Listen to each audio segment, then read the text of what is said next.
Sanibonani, welcome to my channel. Sikuliudi with Zamandia. Usaras no Rahul.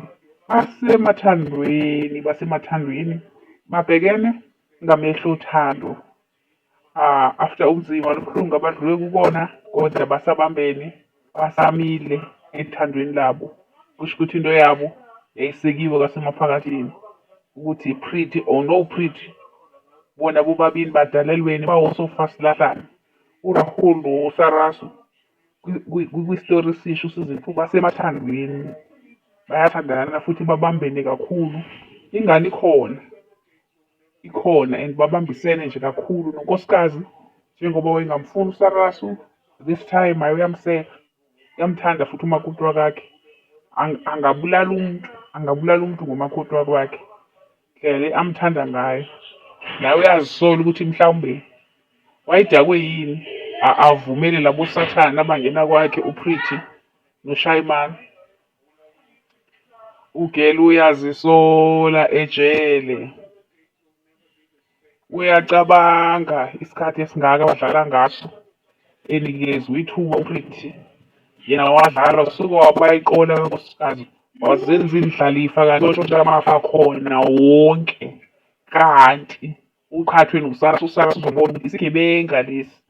So uSarasu that's why bemlwisa ngako, because wayehlakaniphile. Wayibona ukuthi laba abaphezu komkhuba, kepha wayengakwazi ukusho konke lo unkosikazi. Unkosikazi lo wayemthatha kancane uSarasu, embukela phansi, ehlezi emdelela ngoba afuna ukuthi asondelele indodana yakhe. Alesigebenge siuShayman siyakhala sikhala ezimathunzi. Unkosikazi wenza sure ukuthi uyabacindezela, wenza sure ukuthi uyabavalela. Bakhala ezimathunzi la bekhona, bazisola nokuthi babedlalelani ngomlilo.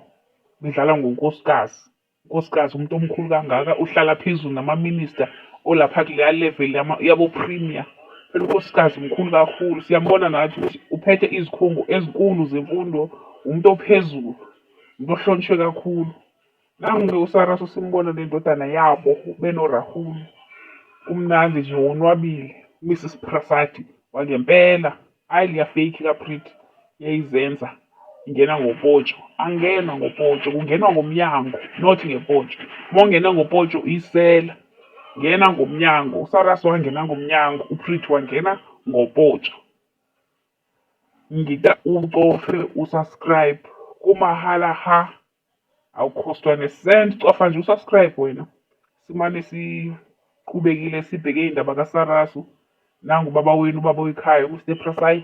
Ngiyabonga kakhulu, ngicela nje ucofe usubscribe, ube right.